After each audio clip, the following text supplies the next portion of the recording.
I randomly decided to check my Google Cloud Console today and I got hit with this bill. Crazy part, the app I was working on was only in testing mode, not in production mode. Let me take you back. I was making a YouTube video soon to be posted here, and one of the things I was doing was simulating 1,000 people using the app. So there was a lot of code operation going on. I mean, a lot of creating, a lot of writing, and do not get me started on reading.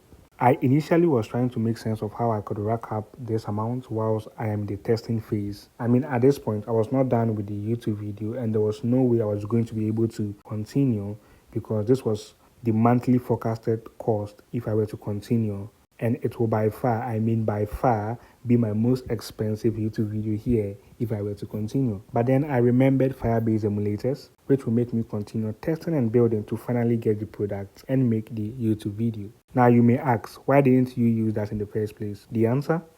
I don't know. I honestly do not know why I was not using Firebase Emulators.